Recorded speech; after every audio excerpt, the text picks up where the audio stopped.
বিএনপির ভারপ্রাপ্ত চেয়ারম্যান তারেক রহমান ফেসবুকে জানিয়ে দিয়েছেন, দেশে ফেরার সিদ্ধান্ত তার একক নিয়ন্ত্রণাধীন নয়। এই স্বীকারোক্তি দেশের রাজনৈতিক অঙ্গনে নতুন সমালোচনার ঝড় তুলেছে। বিশেষ করে মা খালেদা জিয়ার সংকটময় শারীরিক অবস্থার মধ্যেও তিনি আসতে পারছেন না, এ প্রশ্ন এখন সর্বত্র।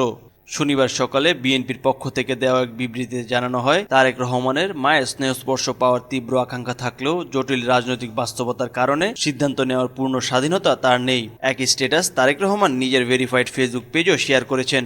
তবে ওই সংবেদনশীল বিষয় সম্পর্কে স্পষ্ট ব্যাখ্যার সুযোগ নেই বলেও বিএনপি জানিয়েছে।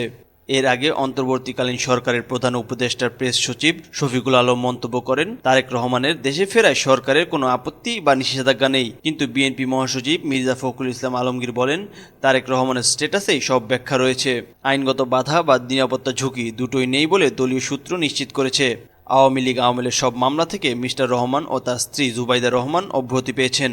নিরাপত্তার জন্য বুলেট প্রুফ গাড়ি ও অস্ত্রের লাইসেন্সের আবেদনও প্রক্রিয়াধীন। তবুও বাধাটা কোথায়?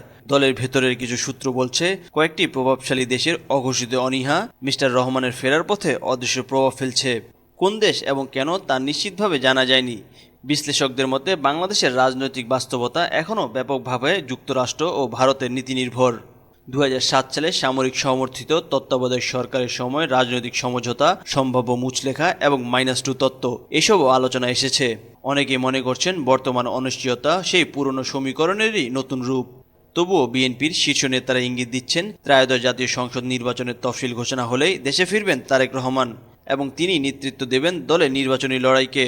অনিশ্চয়তার মাঝেও এখন রাজনৈতিক অঙ্গনে একমাত্র প্রশ্ন, কবে সেই সিদ্ধান্ত নিয়ন্ত্রণকারী অদৃশ্য দেয়াল সরবে।